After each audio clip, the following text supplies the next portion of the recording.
Oh, ladies and gentlemen, I can hear a hush descending on the room. Well, a very warm welcome to the prison tonight for this event. I'm Matthew Crago. I'm the head of the College of Arts at the University of Lincoln, and it's a great pleasure to welcome you all. We're here for three reasons. We're here firstly to celebrate 800 years from the actual signing of the 1215 Magna Carta. We're here secondly to celebrate the launch of a new artistic project entitled Gnawed by Rats, which is Emma Rushton and Derek Tyman's project. And we're here finally to listen to a lecture by a very, very eminent historian from America, Peter Linebaugh. Now, I'm not going to say anything more about the first of those three things because I imagine that Peter himself will address some of those things. But just suffice it to say that Gnawed by Rats is a 2-year project, which is a collaboration between the University of Lincoln and Lincoln City Council, and it's about comparing and contrasting the two charters which are going to dominate heritage in the city in the next few years. That's, of course, Magna Carta and the Charter of the Forests. And you'll find on your seats a piece of paper which relates to that project, the artists, Emma and Derek, would be very interested to hear from you if you have some ideas about how to progress the project. Tonight's speaker is Peter Linebaugh, who's actually from the University of Toledo, recently retired from the University of Toledo, a very, very eminent historian of really the rights of the people. In 1975, a very famous collection of essays, and those of you who actually study social history in Britain will know Albion's Fatal Tree, of which Peter was one of the co-editors with E.P. Thompson.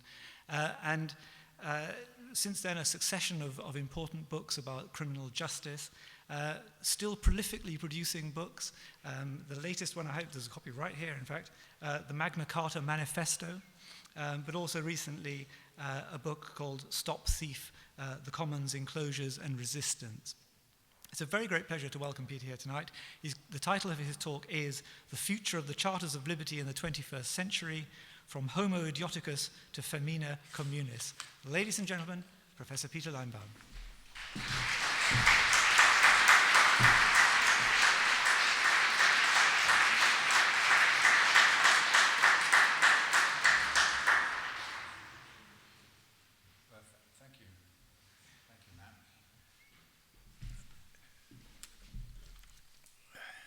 Thank you, Matt, and welcome everybody to this prison.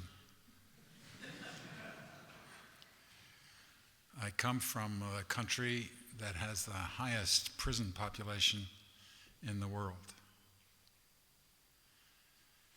and therefore I'm going to begin, at the risk of repetition, reading to you from the Magna Carta, chapter 39. I don't think these words can be repeated enough. No free man shall be seized or imprisoned, or stripped of his rights or possessions, or outlawed or exiled, or deprived of his standing in any way. Nor will we proceed with force against him, or send others to do so, except by the lawful judgment of his equals, or by the law of the land. Chapter 39, Magna Carta. In the USA, with whom the UK has a special relationship that this evening I hope to explain. Over this last year, since the 1st of January, 464 people have been shot by police without trial by their equals, disputed whether it's by the law of the land or not, certainly in violation of the Magna Carta that I've just read to you. This is a fact which comes to us from one of your newspapers, The Guardian, which is crowdsourcing this knowledge from people and verifying it by the highest standards of journalism and scholarship to attain this figure. How many are shot by the police? Men, women, and children. Surely you know. The federal government and many of the states cannot be relied on, have neglected this. In fact, the federal government doesn't even have plans to do it. I mention this for two reasons. First of all, to thank, this is too formal, it's an international project. It's a worldwide project. Do you follow me? We rely on The Guardian for this knowledge, and it's a crowdsourced knowledge. It's no longer a state knowledge. I think we're moving into a new epoch where more and more of our activities and of our rule is by commons, is by commoning. Let's use this as a verb.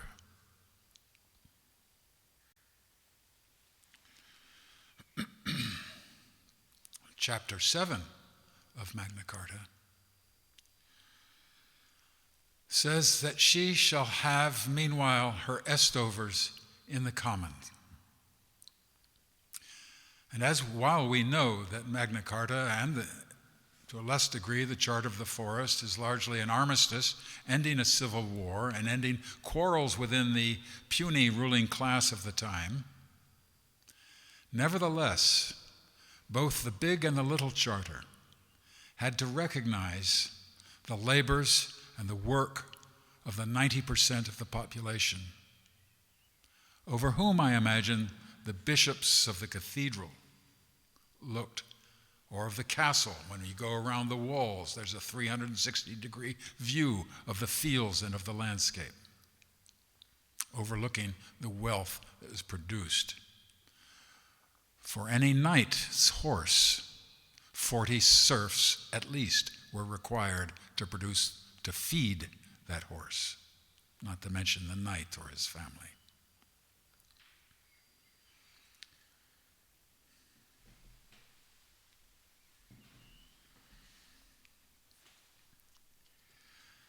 So I come after a year of struggle back home. I'm from Michigan, led by African American parts of our working class, led by a historic struggle against slavery. A struggle against slavery that culminated in 1865 with the 14th Amendment to the U.S. Constitution that includes language from the Magna Carta, as does the Federal Constitution of 1787. So in America, you will find in courthouses that chapter that I read aloud to you, sometimes carved in granite on the walls. In former generations, children had to memorize that chapter 39. So we feel it's also, this is not a national document to us. Though I'm coming to you tonight, I hope, to begin an exploration of a social history of the commons and of the practice of commoning. And I hope tonight to interest you in 4 or 5 arches of British history over the 800 years, from 1215 to now, in the history of the commons.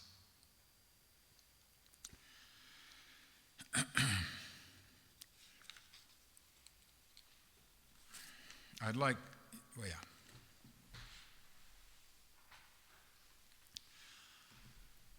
like speaking to you this way.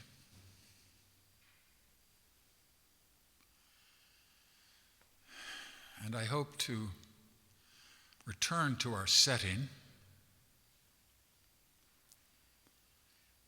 but I don't think I'll do it right at the moment. Instead, I want to take you to the 12th of April, 1945, just a few weeks before the end of the European War, World War II,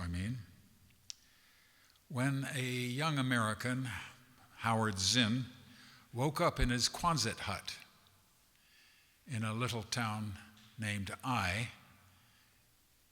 in Suffolk. Eye was the headquarters of the 490th Bomb Group of the United States 8th Air Force. The 8th had 112 air stations in England. Most were not in Lincolnshire, which, as I understand, is largely RAF territory, than in other parts of East Anglia. They flew B-17s, or flying fortresses, and Howard Zinn was a bombardier aboard one of these called the Belle of the Brawl, a typical name provided by these lusty young bombers who mixed Eros and Thanatos. Looking at the countryside from the air, the runways form huge triangles across a checkered landscape whose rectangular fields were defined by the post-enclosure hedges. The runways were paved by some 12,000 African Americans in England at the time in a vast earth-changing labors, similar to the hydraulic works organized by the Romans and then by the Dutch, Cornelius Vermuyden, one of the triggers that led to Cromwell and the English Revolution of the 1640s. Now, many of the African Americans in England who made the runways will return to the U.S. as veterans in the American Civil Rights Movement. Just as in Lincolnshire, many fenmen who had been enclosed tenaciously held to the commons and had sought at one time to turn the world upside down. Like the Weaver, who led a sect called Manifestarians, which include women to preach, and who believed to have seen Christ visibly. Now, Howard Zinn was from one of the finest slums of Brooklyn. He was totally gung-ho about the war. Before that mission, he met a pilot who told him, you know, this war isn't about fascism. It's an imperialist war about who's going to be top dog, the USA or the USSR. Then why are you here? Zinn replied. To talk to guys like you. And the pilot went off on his last mission and didn't return. Zinn, I imagine, shook his head and climbed aboard the Belle of the Brawl. And along with 1,150 other bombers, they dropped their payload over Rouen, a seaside village in the estuary of Bordeaux, and thousands perished. Their payload consisted of jellied gasoline or liquid fire. Here's a fire. Thank you to the artist. This fire is napalm. After the war, unlike many bombardiers, Howard Zinn visited Rouen and spoke to the relatives of those who had perished. He regretted his role. I don't know him personally enough to know whether his subsequent career was an act of making amends or not, but he became a peacenik and an anti-war militant. He became a historian, and his people's history of the USA is immensely popular. And in it he wrote, "There are victims, there are executioners, and there are bystanders." In the dynamics of our time, when heads roll into the basket every hour, what is true varies according to what happens to your own head, and objectivity of the bystander calls for inaction while other heads fall.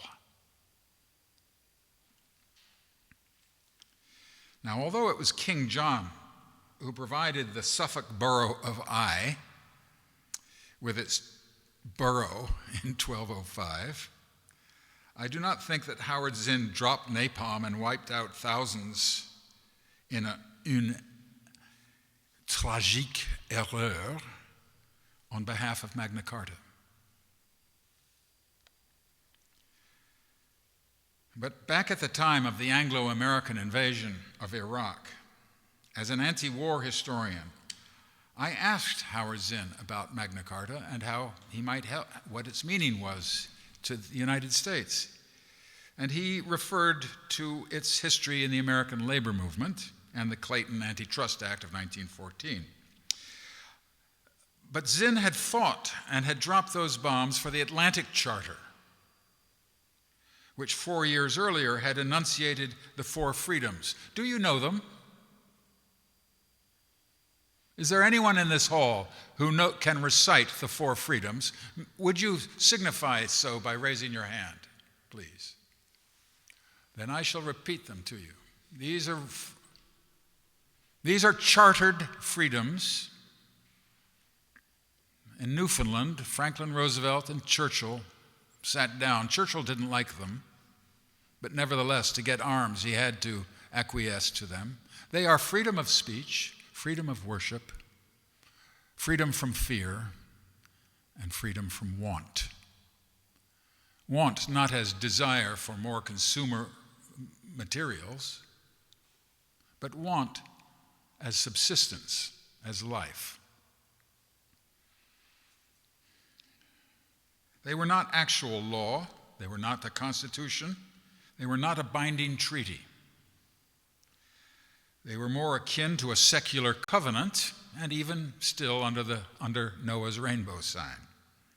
And kids like Howard Zinn believed in it, at least until the nameless pilot started talking to him. So while the Lincoln Magna Carta was transported to America for safekeeping during the anti-fascist war and stuck next to the gold in the Fort Knox vault in Kentucky, where it sat during the war for safekeeping, people like Howard Zinn were part of the effort to maintain that safety.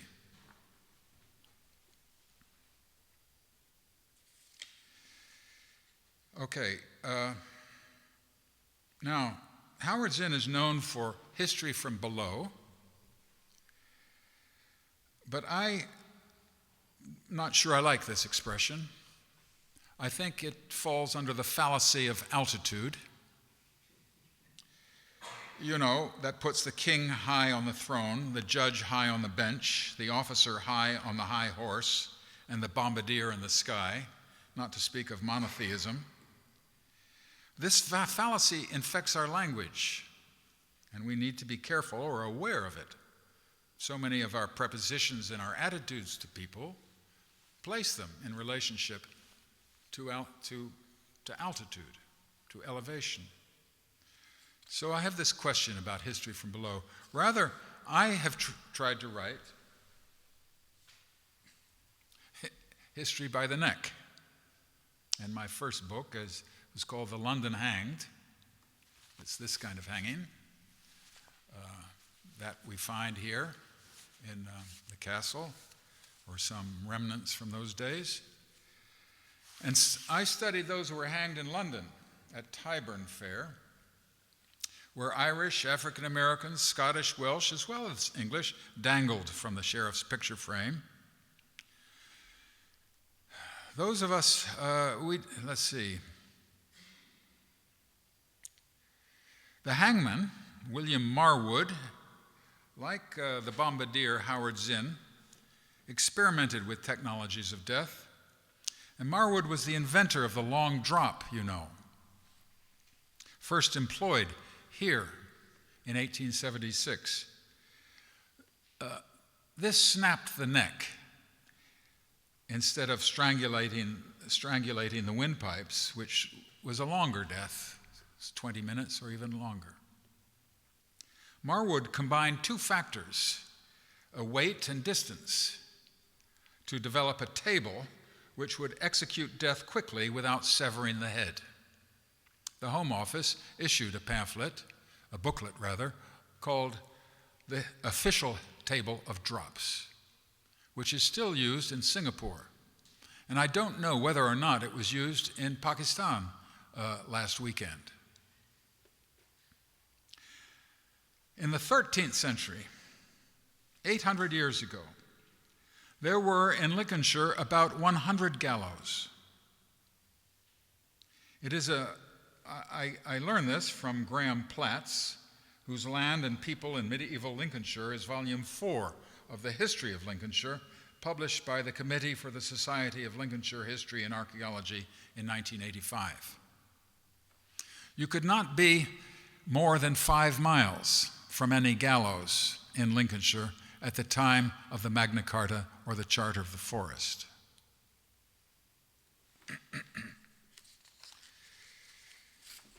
Oh, man. No, thank you, Matt. I like the moment of bending down, and if it gives me a moment to think a bit and to calm down, because I can work myself up with these subjects. Again, we are in this prison, and over there we've been talking to different castle experts and very helpful groundspeople to learn about where the hanged are buried and to learn about the tree possibly used at one point, and then where the long drop was used at another point. So between this venue, surrounded by those places, it's difficult to remain peaceful, or for me it is, because these are class facts. These are facts of our human society.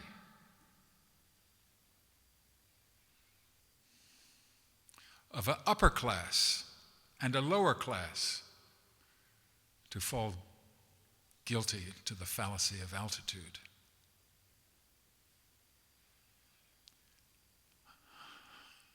I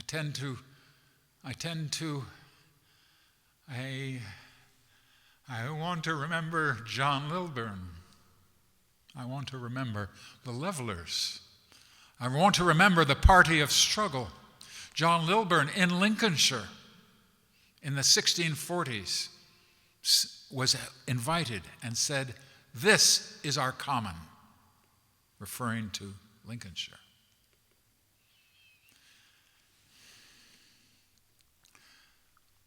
Where the means of production, the means of subsistence, the means of human reproduction were not monopolized by a few in order to enslave the many.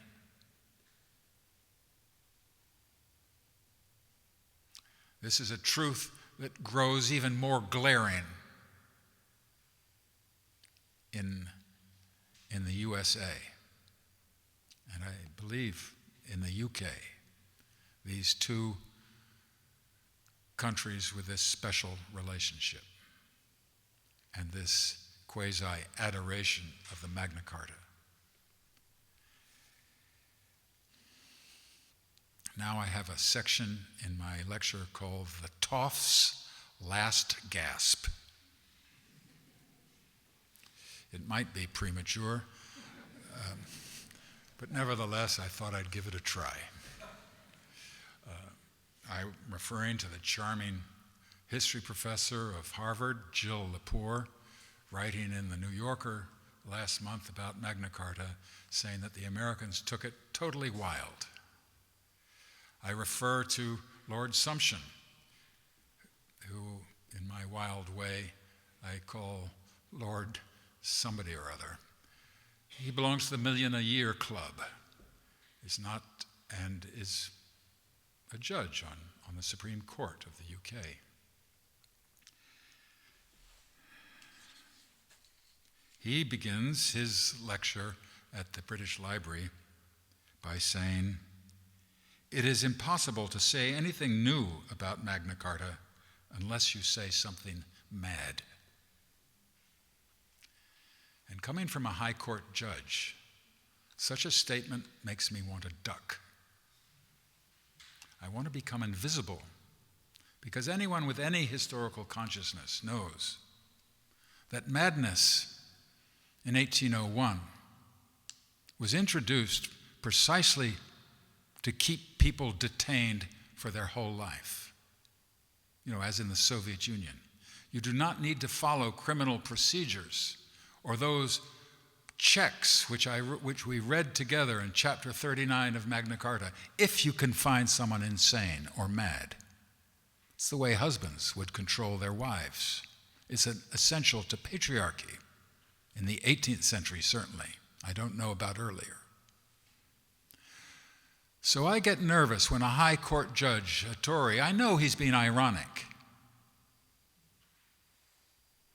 but it makes me nervous.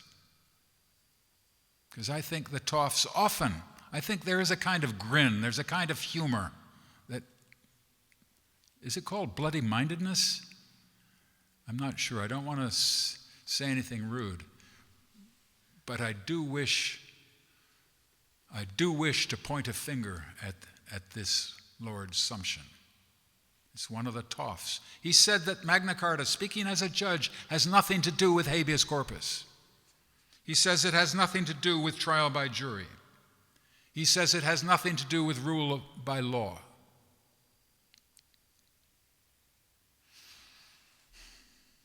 Okay, I think he's wrong. I think it's mad. Oops. No, this is a second voice of the Toffs. Now, there's a third voice from the Toffs that I want to bring to us. I think I'm doing this right here. Oh, no. Here I've got a bit of rhetoric. Can I try that? Try this one out on you. Lord Sumption said that Magna Carta just protected the financial interests of a few tenants-in-chief, a very small group, perhaps 150 to 180 men. Okay, that's, about double us, double our size. Well, I'm not interested in the 150, 180 tenants-in-chief of the 13th century, or of the 1% in the 21st century. That history, I think, is truly both mad and wrong. Lord Sumption had said that some documents are less important for what they say than for what people wrongly think about it.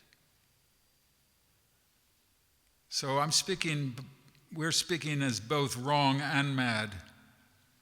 But that 1% had provided war, death, scarcity, and their works have poisoned the earth, sky, and sea.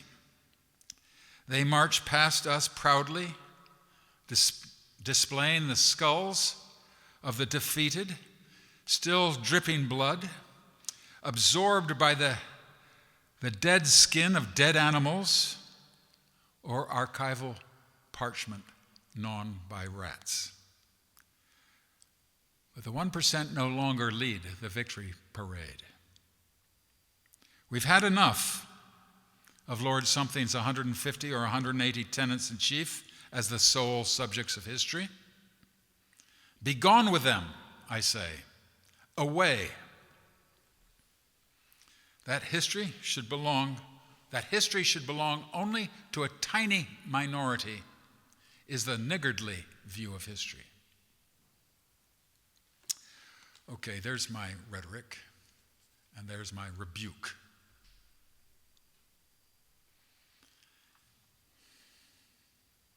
Yes. I think I stand by it. Now, where was I going to go? Oh, yes, to Ferdinand Mount, who I think is a novelist. I don't know, is he a politician? Is he an MP?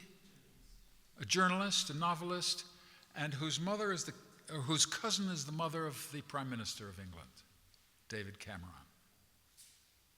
And he begins his article on the Charters of Liberty with a bit of bathroom humor, referring to the Magna Carta. And, I've lost my page 5.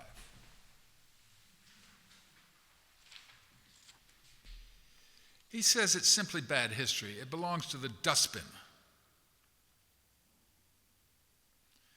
But not all the clauses, he admits, are destined to the rubbish tip. He likes those clauses favoring merchants and easing commerce. The middle classes were on their way, he says. Okay. So those are my 3 toffs. One calls the Americans wild, the other that we're mad or wrong, and this last one is a bit mixed, but refers to a eschatological interpretation, which, of course, he doesn't put in his own mouth right away. He says that Oliver Cromwell said it first, the Magna Carta business.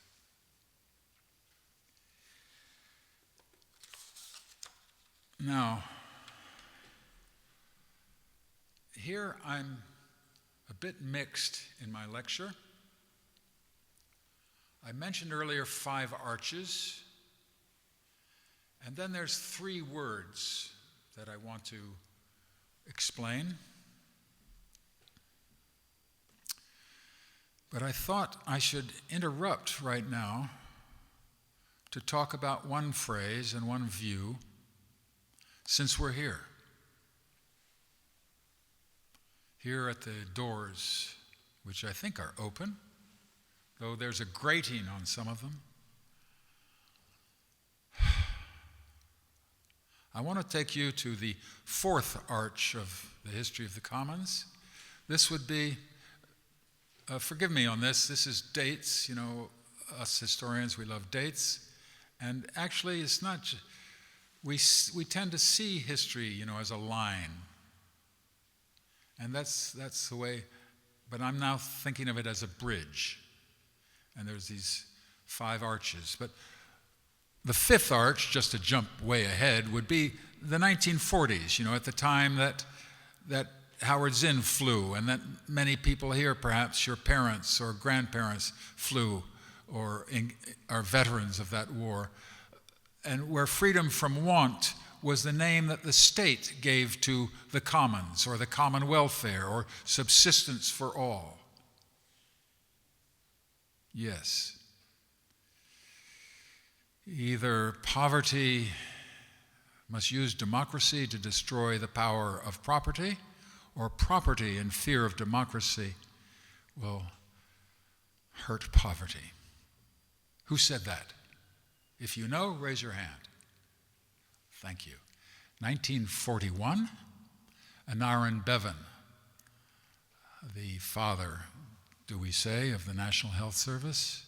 Thank you for those words. That comes from the 5th arch, do you see? The arch that began to use the state as a means of commoning, or subsistence for all. Now, before there was another arch that I want to refer to called the 4th arch, and that's the 1790s. Let's say the era, you may know it as the Napoleonic Wars. I know it as the birth of the USA, and we should know it as the birth of the UK, 1801. I mean, who's Irish? Are there Irish people here tonight? Well, 1801 and the Act of Union destroyed in independent Ireland, and that's when we have our UK. The USA is just 10 years earlier. So these two political formations, the USA and the UK, had this special relationship. And what I've been thinking about more recently is that this relationship is based on material facts and material developments having to do with the textile trade. Because the whole opening of the American South was an opening for enslavement and for the conquest of land. The destruction of the Native American forms of commoning and its replacement by massive and terrorized enslavement.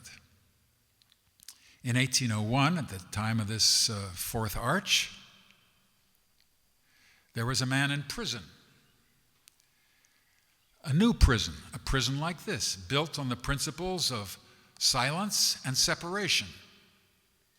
That principle is called the New Prison. It's near what's the Clerkenwell House of Clerkenwell House of Correction, the New Prison, or sometimes called Coldbath Fields. It's from the mid of the 1790s, and it's the first prison in London that's built on the principles that we have here. But what I want to say about this, what I'm speaking now as history by the neck, is that the prisoners have a voice. The people in those prisons know something, and we historians should find out what it is that they know. And it gave me such joy yesterday, such powerful joy, to go into one of the rooms here and find that the caretakers of this building had discovered graffiti that had been composed in the 19th century by Joseph Trigg, who had stolen 5 geese. Now, I have your attention. Take up your papers, please, that has been kindly given to you. Turn it over and recite with me what you may already know by heart, I assume. We are in Lincolnshire, a great county of grain, a great county of wandering harvest workers from Ireland, Romanese, Fen people. And let's say together that with me now, the law locks up, steals the...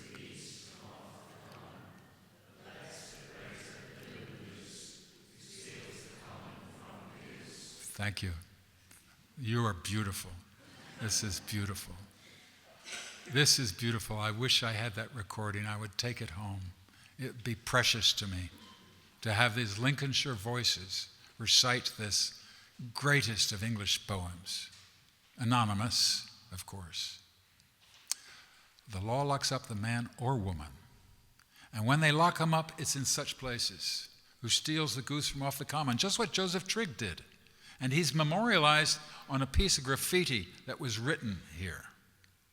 In 1805, he was sent off to Botany Bay, to Australia, along with a man who, what was his name? Waymark, who stole two pieces of wood. Now, I don't know whether those 2 pieces of wood were chips or whether they were EstoVers. Now, here, at the risk of really getting lost, going down some rabbit hole, I want to introduce EstoVers to you.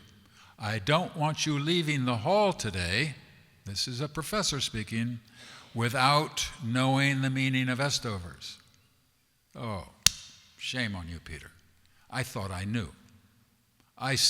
Because chapter 7, remember, says that the widow shall have her EstoVers in the common. Well, what are EstoVers? I thought I had to look it up, so I'm going to go to Edward Cook, the finest interpreter and the classic interpreter of Magna Carta, who Charles Stuart, Charles I, didn't like at all and tried to destroy his papers, but he was unsuccessful. Cook died, but Parliament at the beginning of the Civil War or Revolution found the papers and explained that, and then these are the institutes, Cook's institutes, and you can read, he interprets EstoVers as plow boat, fuel boat, houseboat, I'm not sure I'm saying this right. It's Anglo-Saxon words, the suffix, the B-O-T-E at the end. This meant that you could go out into the woods and collect wood for your fuel boat. Or you could collect wood for building your house or making repairs. Or you could collect wood for a plow or for a rake handle or other implements of labor. Do you see? You have access to fuel. You can cook. You have access to the means of reproduction. You have access to habitation, to shelter. So I thought, that's what EstoVers is. And for several years, I went about saying this to different venues and different people. That was the meaning of EstoVers.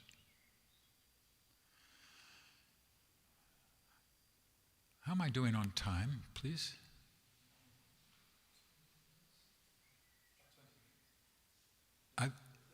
There's only 20 minutes left? All right, fair enough. I can, yes, we could have a kind of break here, and is it going all right so far? Do you think? Okay, I take that as nobody's walked out yet. I don't know whether that's good or bad, but yeah. So there I was being the professor to you and going back to Cook about EstoVers. Well, by accident, I come across John Rastall. Anyone know him? I think he married Thomas More's sister or something. And he wrote a dictionary of law terms that was reproduced in 1640. So it's like almost 100 years later, or more than 100 years. And so I saw what he had to say about EstoVers, and he says, you must go back to Bracton. Bracton's a medieval jurist who wrote in the same century at the same time as Magna Carta. So I thought, okay, I'll go back to Bracton and just see what he has to say about EstoVers. And here's what he had to say.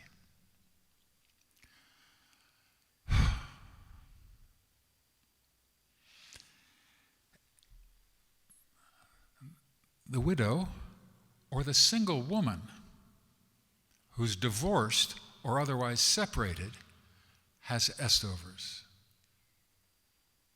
So that's a little bit broader, isn't it?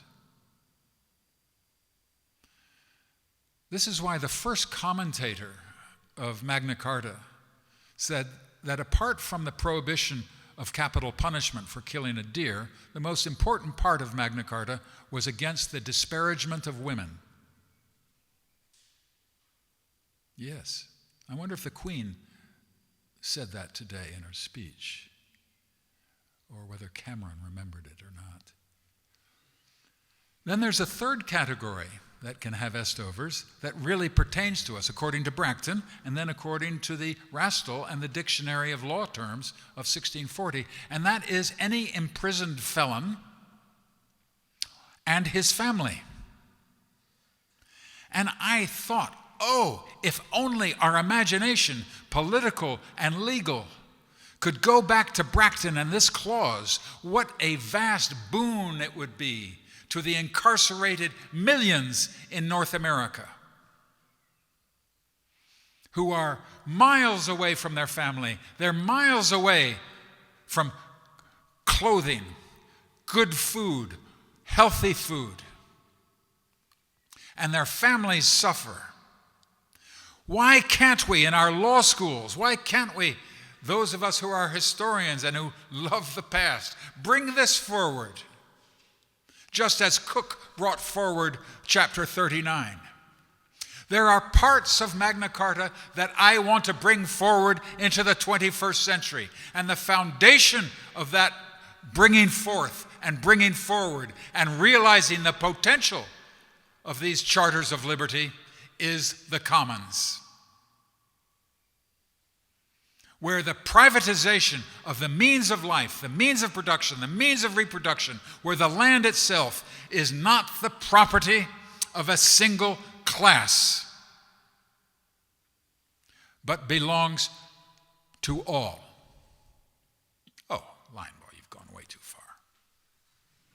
There's a utopianism. Don't you know the beginnings of this? Did you never read Garrett Hardin on the tragedy of the commons, my dear fellow? Oh. Well, we have 800 years at least of untold millions of people dealing with this problem.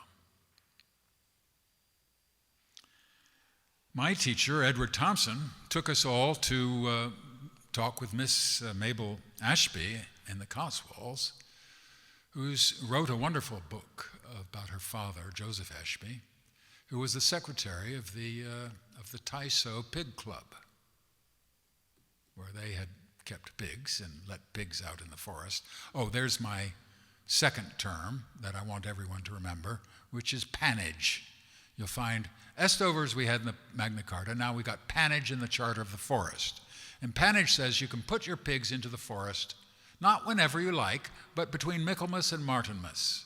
That is, when the acorns and the mast and the beech nuts are out. And with a pig, a family can subsist quite well. You can have your protein, well through the winter. But why slaughter the beast when she might bring forth more pigs? Oh, with what joy today. I must admit, I was frightened by the cathedral overlooking the lands. I was frightened by it. And it's so big, it's so awesome. All I could feel was a kind of an oppressive weight. And then I said, Peter, start thinking now, get over it. Get over it. And study it, see what's there. And to my joy, what did I find? I found a swineherd on the turret, the swineherd of Stowe. Everybody knows this, I suppose, here in Lincoln. But to me, it was it was new. So I was very happy to see the pig man, right there, blowing his horn. Suey, suey, suey, suey, suey, calling the pigs from the forest. It was there's pannage for me. It came alive. I was very happy about that. Now I'm about to get lost. I went down a rabbit hole, didn't I? We did EstoVers. We did the EstoVers in the prison. And then we got to pannage, the second word. But now we're back in the prison, and so let's go to 1801, and we're going to visit the prisoner. But you're going to say, how do you know that, Linebaugh? Because this prisoner he talks about the bum charter. Now I'm back to the scatology, the bum, with our man Ferdinand Mount, who introduced this theme. The prisoners refer to the bum charter.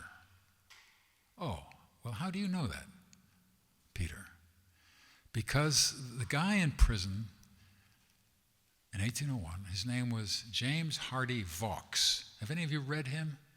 Yeah, in 1968, it was republished. He wrote a flash dictionary. That's when you want to talk, but you don't want others to understand what you're saying. You speak in cant or flash language. And it's a type of commoning. The law locks up the man or woman who steals the goose from off the common, but lets the greater villain loose. So those who lost, like Trigg, who was here, off to Australia for stealing geese, he had to speak some language where the rulers wouldn't know, but he's in Australia. But he's doing pretty well in Australia, not Trigg, but James Hardy Vaux. And in 1810, the superintendent of the prisoners in Australia said, look, I can't understand what people are saying. Would you please explain to me? And he wrote a dictionary as a result. It's very important, how this dictionary came to pass, because you're not going to find much about sex in it. Hardly anything at all. Nor are you going to find anything about politics in it. Nothing at all. Even though the prison that this guy had been in 1800, they called it the Steel, short for the Bastille. Remember, this is the era of the French Revolution, which we in North America still think of as liberté, égalité, et fraternité. Now, I'm not going to ask you to say that, but we could anyway. Liberté, égalité et fraternité. In that prison while he was there were the mutineers from the fleet who had gone on mutiny in 1797. And we thank them, don't we? Somebody say something? Because they said there's 16 ounces to the pound. You know, the pursers on the ships were trying to make it 14 ounces. So I always think of the sailors and the mutineers when I do my 16 ounces. And I think you should too. You know, all this measurement comes from some struggle at some time. Anyway, the mutineers who weren't hanged, 34 of them were hanged, were sent to Coldbath Field, were sent to the Steel. And James Hardy Fox would have known about them. You see, he would have heard about politics, but he doesn't put it in his dictionary. Also, who else was in there but the Irish revolutionary, Edward Marcus Despard. Who knows Despard? Oh, we have our work to do. I'm afraid we're going to stay here for another hour, Matt. No. Not at all. Don't worry.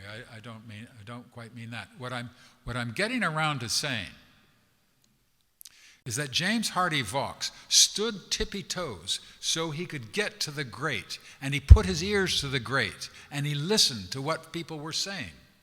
That this silent system and separation system does not prevent human beings from finding some way to communicate. The people's power is stronger than the man's technology. We used to say during the war in Vietnam, when napalm was dropped and all sorts of other technical weapons were used in the thanatocracy. Oh, I shouldn't say that.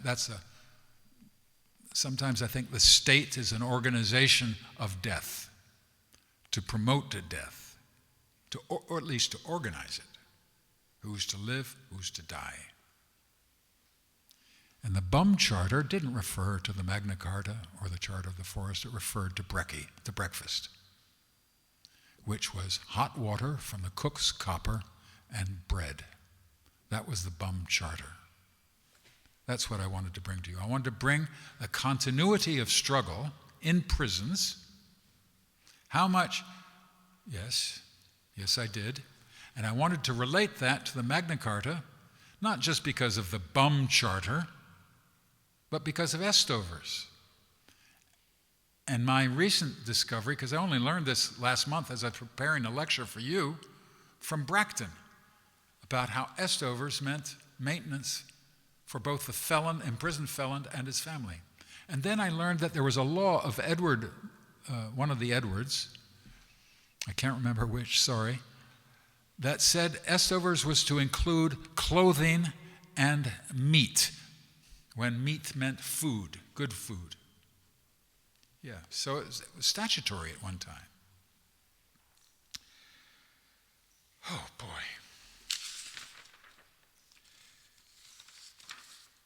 Oh, yeah. Another word, the third word, is herbage. Herbage, and that's the beginning of the Charter of the Forest. And that's so you can graze your cattle or other livestock in the commons. Herbage.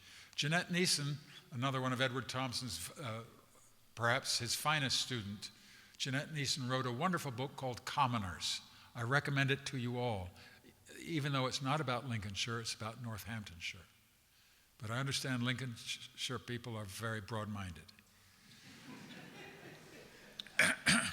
So it's, yes.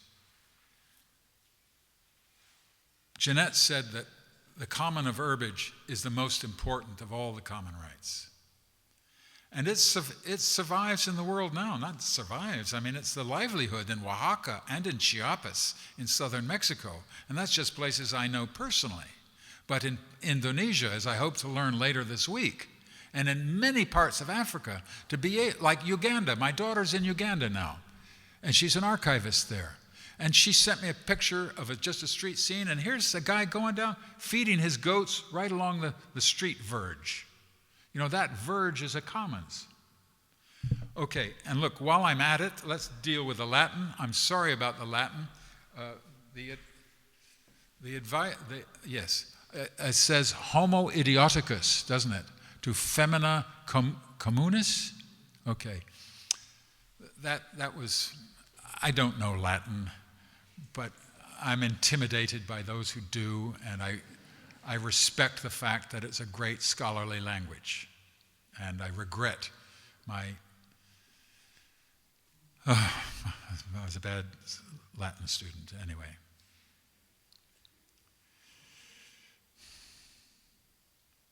Homo idioticus. Ian, my colleague here, taught me that idiot comes from the Greek for a private person, not a person of the public. So I thought in this era of privatization, we should think of ourselves as Homo idioticus, because we're idiotly poisoning the land and the seas.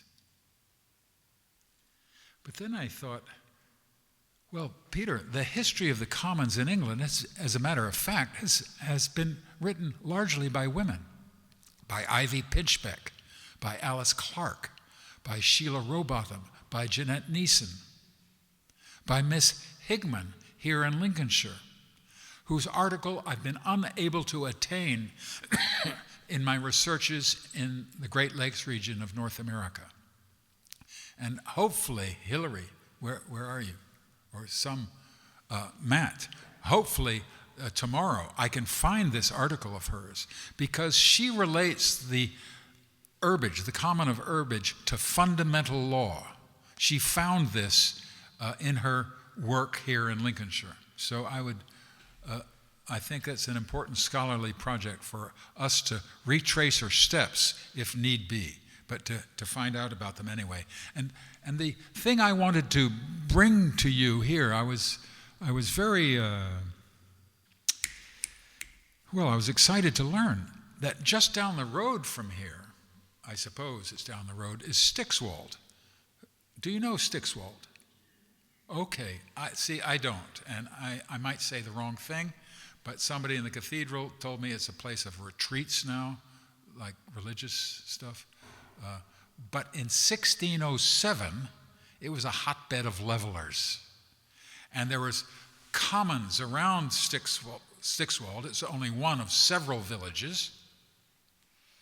And there was a struggle of some trying to enclose the commons and others trying to common the enclosures. This is Gateward's case. English reports, I've got the citation, we can get it quickly. Much of it's in Latin, but much of it's not. And what it does, you see, unlike the Soviet Union or unlike America, Soviet Union, they had the kulaks in the 1930s, they massacred many of the peasants.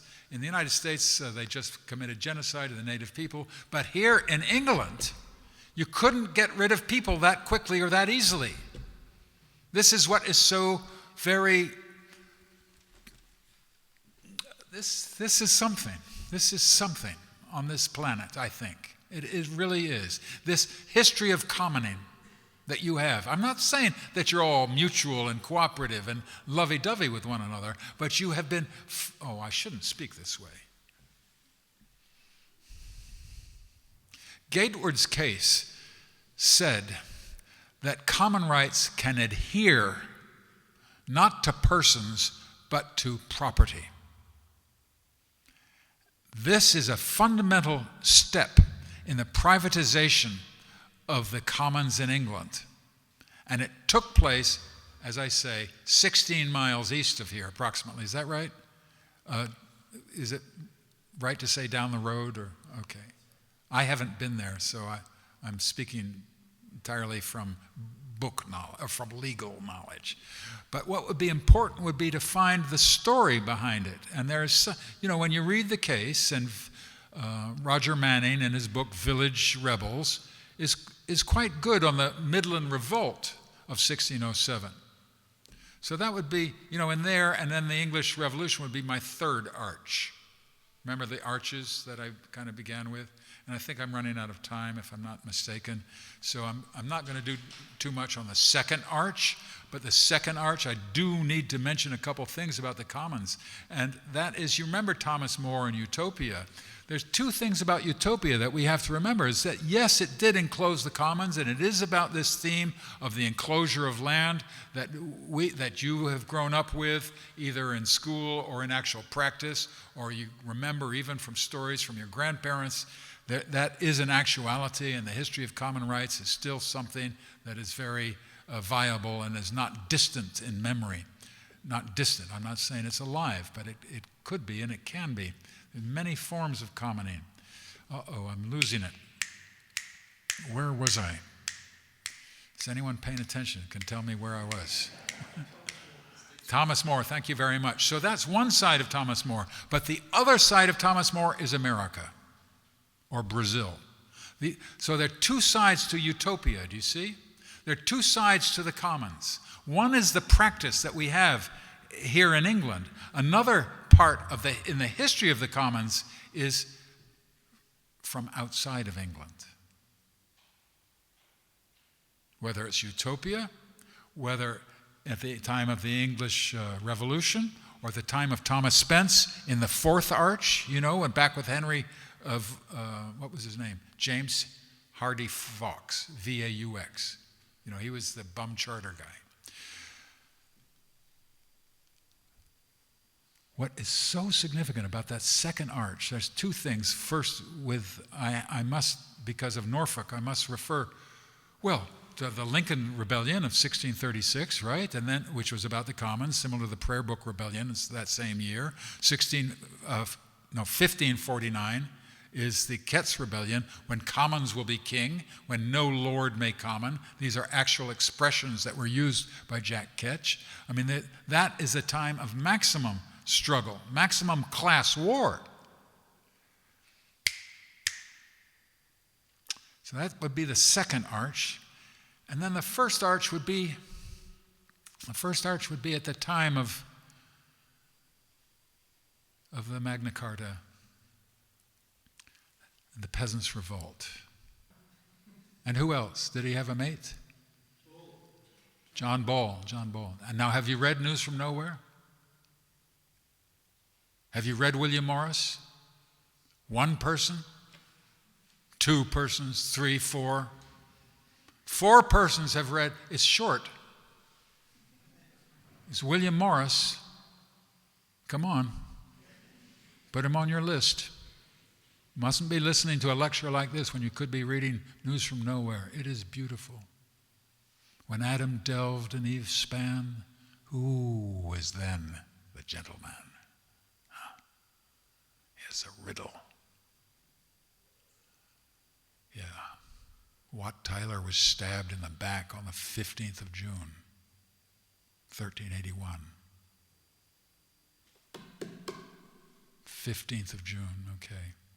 Point taken. So I want to combine, this is the first arch, the peasant struggle.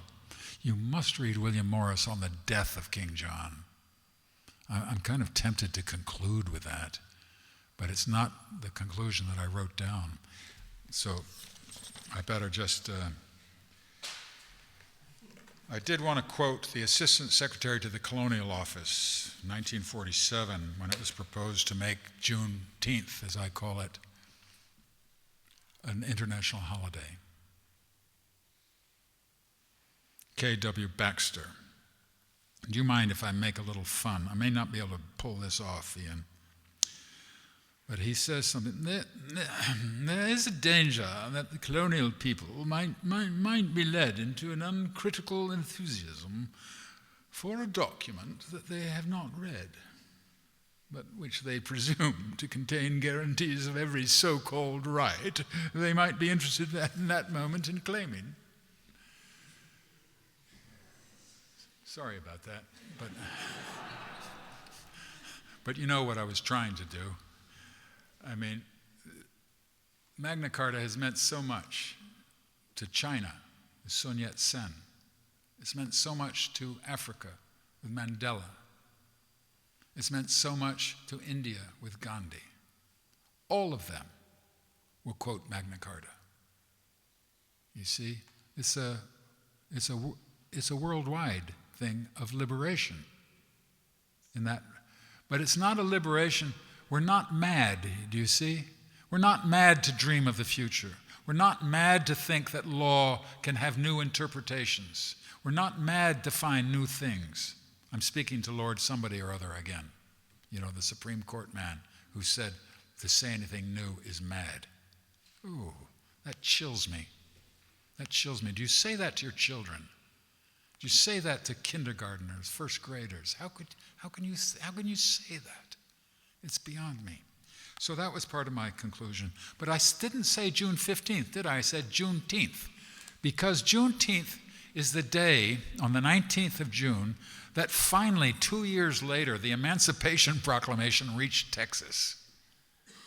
And the slaves who found themselves freed 2 years later began to celebrate that day, but the authorities, the white power structure, would not permit them to do it. So it was done in secret or in churches, Juneteenth, every 19th. And because the slave struggle in North America and its victory had depended on Magna Carta, I propose that we combine these holidays. We could have it on the 15th and make a Juneteenth. Do you see? As a day against enslavement of any form. And not just as a day to extol the rule of law. On the 24th of November of last year, President Obama said in relationship to the outrage for the failure of the prosecutor in Ferguson, Missouri, to arrest the police officer who had killed Michael Brown. He said, first and foremost, our nation is based on the rule of law. But I think this is a mistake. I don't think it is, as a matter of history. But the expression rule of law is deeply misleading. You don't find it in Magna Carta, even though everyone says that's what it's about. So let's read these texts ourselves, with our own minds, with our own questions. Huh? I mean, that's what, well, I am a historian, and that's what we do, but I think we all must. We all must. And then, okay, here's the conclusion, Matt. I began, I hope, with Howard Zinn, but can I just check? Have I gone about an hour or a little bit over? Or what? Okay, about an hour. So Howard Zinn said, look, history cannot provide confirmation that something better is inevitable. Now, as a Marxist, that's what I used to think Karl Marx would say. But as a student of Edward Thompson, I know that's wrong. We have to do it. It's not going to happen by itself. History cannot provide confirmation that something better is inevitable, but it can uncover evidence that it is conceivable. And I think EstoVers and Panage and Herbage can help us begin to conceive of a world where our needs are met, our needs can be expressed. And if I have helped you understand a few of the words in these charters of liberty in a new way, then I will be grateful. Thank you.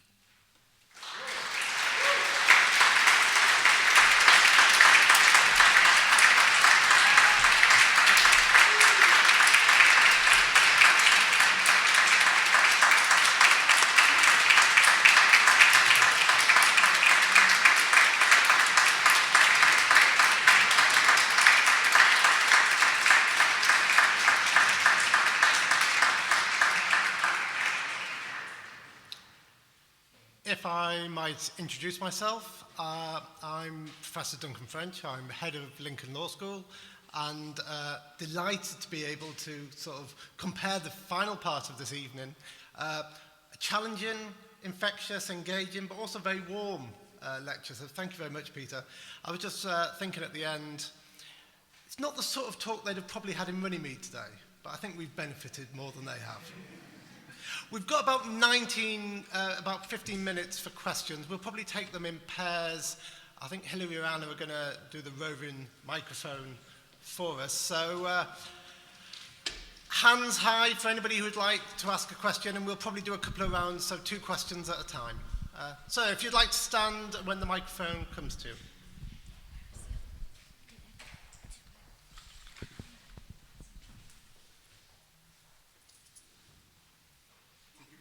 No.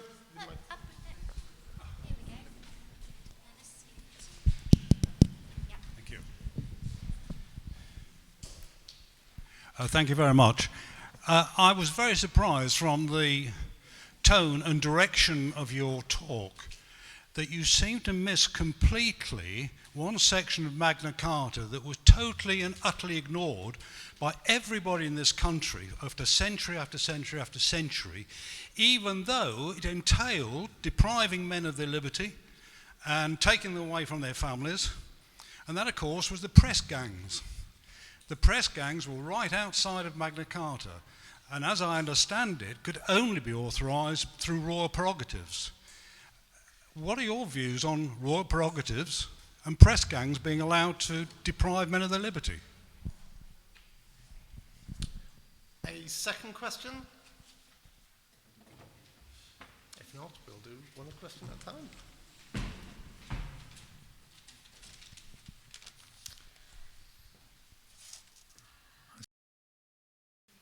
As incarcerated, it's just a prison with a chance of drowning, as Dr. Johnson said. Yeah. Pressed, the king's shilling, drunkenness. You know, the Navy SEALs were trained with drink and drunkenness. You know, the ones who went after Osama bin Laden. It's a big thing in the New York Times last week. The importance of alcoholism and drug abuse to the formation of the soldier and sailor in times of war. I'm just thinking of the so-called ceremonies of, you know, taking the king's shilling, getting drunk, you know, in the different brothels where impressment would take place. William Lovett, you know, the wonderful chartist, he as a boy had to run and hide in the cornfields when the press gang came through, and the women would help him. His labor was needed, he was needed, not to go off to sea. There's a Canadian, actually may still be a British citizen, I don't know, his name is Nicholas Rogers, and he's written a wonderful book about the press gang. What's come to my mind, sir, is the American Declaration of Independence has 28 reasons for declaring independence from Great Britain, and one of them concerns the coerced labor of seamen, of sailors. And then, of course, what the Americans call the War of 1812, which concerned the Great Lakes, and it's a very good time when the White House itself was burnt down by British soldiers. That war was fought also over impressment. Nowadays, of course, the United States cannot afford to impress a conscripted, drafted army after the experience in Vietnam, because so many soldiers would shoot in the sky instead of at their so-called brothers. You remember Muhammad Ali saying, "No Viet Cong ever called me the N-word." So thank you very much for your question. Thanks for reminding us and linking the war machine to Magna Carta and to that great chapter 39 that I just read. Thank you very much. Another question?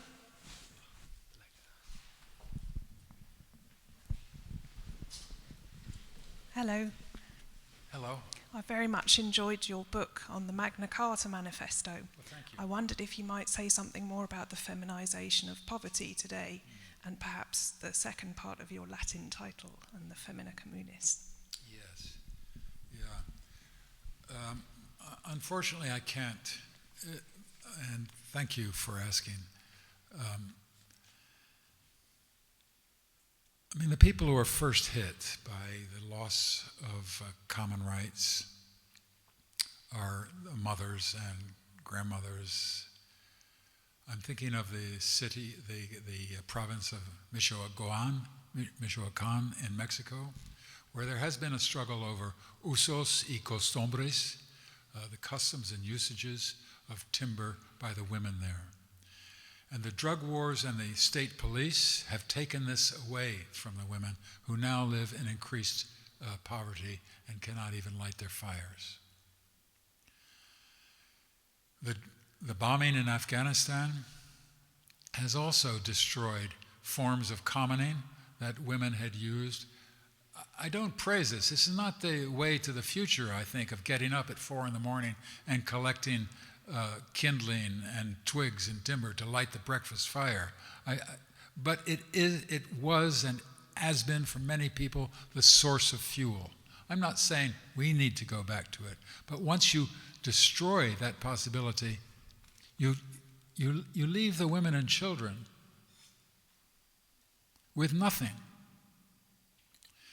So that was in my mind with the feminization of poverty I'd read about from the wonderful feminist commoner, Silvia Federici, who is speaking this weekend in Greece.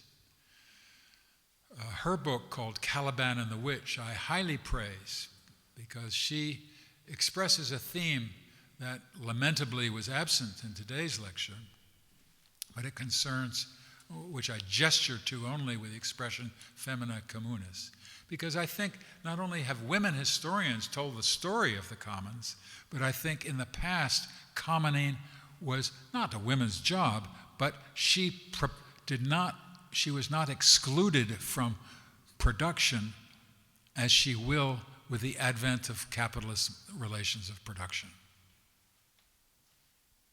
She had a role in the production of life in all its means, in production. Not to mention, like, access to the woods it's the, what do you call the medicine cabinet? It's the pharmacopoeia. Access to the woods, or commoning in the open field system. I mean, thank you for this question. It's really fundamental. And the historians I mentioned, that, Jeanette Neeson particularly, but you also see it in the older work of Ivy Pinchbeck, is in the keeping of chickens, the keeping of pigs, the keeping of livestock, the tending the garden, not to mention the harvest cooperative labors, is work where men and women work side by side. And in some of those jobs, it's her work. And she can then use the eggs that her chickens produce in order to get some money at market. So she has some independence in commoning regimes that are not possible in the so-called industrial capitalism. Now, the reason I say femina communis is that I might not be right here, but I had thought of, because of the word homosexual, I thought homo kind of meant men. And why should men stand for all of us?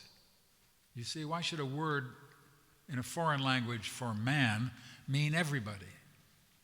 Okay, if that's the case, let's spend a few centuries where the word in a foreign language for woman stands for everybody. And I thought, okay, let's try femina. So that's why I put from homo idioticus to femina communis. Does that somewhat answer your question? Thank you very much for it. So, I'm somewhat problematized by the rhetoric surrounding the historic site and its serving up to the public as a kind of theatricalised space. And coming here a few weekends ago, there was a mock hanging, a medieval hanging, under which children sat and sort of waited for this effigy to swing around. And then when it had happened, they clapped. And I just wondered what's your take on being in this somewhat theatricalised space and in these sort of grounds as being, what's been your kind of take on that? Have you seen any of this sort of reenactment?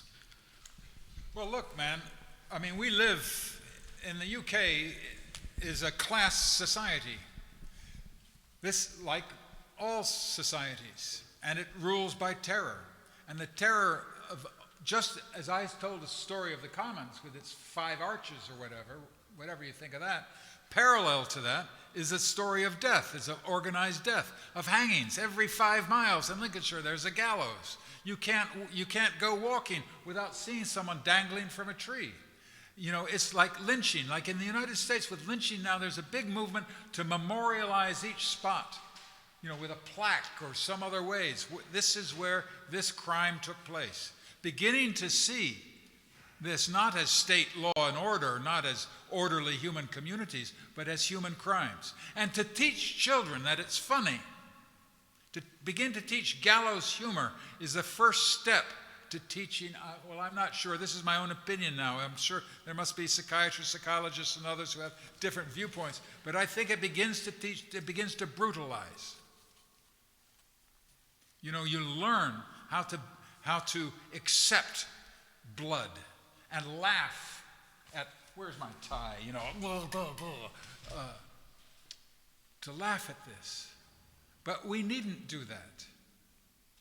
So I don't want to say, the people here have treated me very graciously, here, both the prison staff and the castle staff, and I don't know the exact circumstances of the mock hanging they had and inviting children. But I personally, I don't, you know, as an educator, I don't think, I wouldn't do it myself. And I don't think it's a good pedagogy. Henry Fielding thought it was a good pedagogy. They studied Aristotle, you know, how to make terror, how to create terror. You know, it's a science. There's much literature behind this. There's much human knowledge and human practices from different ruling classes on how to make us afraid and how to make us ignorant. I know it's, but we don't have to settle for it. You know, we can do something else. I think you can, and I think I would like to thank Ann Jones very much, and I would like to thank the artists who invited me here very much for making it possible for us to gather like this, making it possible for me to remember and tell you about News from Nowhere and the great William Morris, for me to get you to start thinking about these charters. I'm sure you have already. It's wonderful, and this work must continue. And I think with Ann Jones, with Derek and Emma, the artists who invited me, this is a wonderful beginning to the discovery of commoning in the past and the creation of it in the future. But it is a struggle, and it must be a struggle. If it's not a struggle, then you're doing something wrong. I think we've run out of time for questions, and actually you've started to preempt my thank yous, if that's okay, Peter. I wanted to thank everyone at the castle, particularly John Hogan and Anne Wallace. I wanted to thank our funders, the Magna Carta Trust, Lincoln Culture and Art Partnership, the Arts Council England, and we've had further support from Lincoln Business Improvement Group, Bishop Grotet University, both the city and the county council, and Visit Lincoln. But most of all, to thank you for the most excellent talk this evening by Peter Linebaugh. Thank you.